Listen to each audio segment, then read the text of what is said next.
Welcome back to Project 613.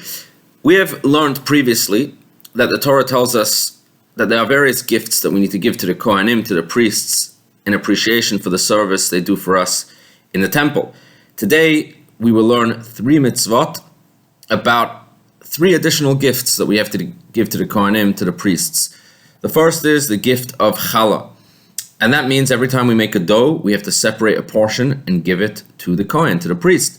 We know this from the verse that says, Reishis arisosechem, from the beginning of your dough, Challah tarimu truma l'Hashem, you should separate Challah. So interestingly, even though today we know about Challah and we refer to the actual loaves that we eat as Challah, in fact, the loaves themselves are not called Challah, rather it's a portion that's given to the Kohanim. This is what the Torah calls Challah.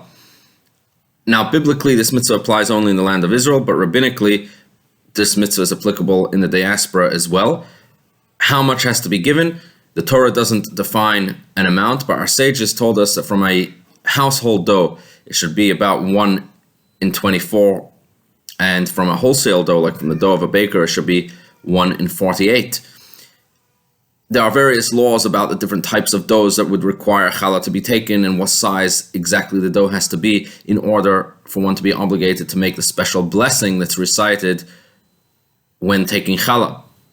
This is one of the mitzvot, the mitzvah of challah, which has been given to Jewish women. It's considered their responsibility and their merit to perform this mitzvah, the special mitzvah of separating challah. In today's day and age, since the challah itself, the portion is not given to the Kohanim for various reasons as discussed previously, instead, the challah is separated and then it's burnt.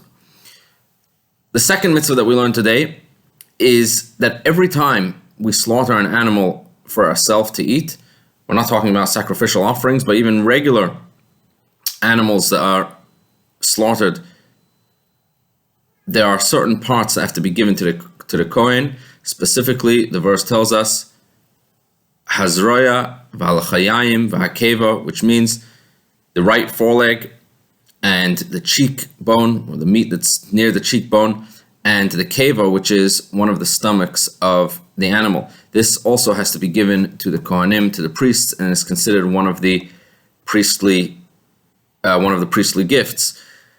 This mitzvah technically applies in all places and in all times, both in the land of Israel and in the diaspora. However, in the Code of Jewish Law, an additional view is brought, which has become the mainstream opinion, that this mitzvah applies only in the land of Israel. The third mitzvah that we have today is another gift, and it's called Reishis Hagez, and this means every time we shear sheep, so a portion of the wool has to be given to the Kohanim, to the priests, as a gift. We know this from the verse that says, Reishis gez tzoncha titen lo, you shall give the beginning of the shearings of your sheep to the Kohen. Here again, the Torah doesn't define the exact amount, but the sages have instructed us that this should be approximately 1 in 60th.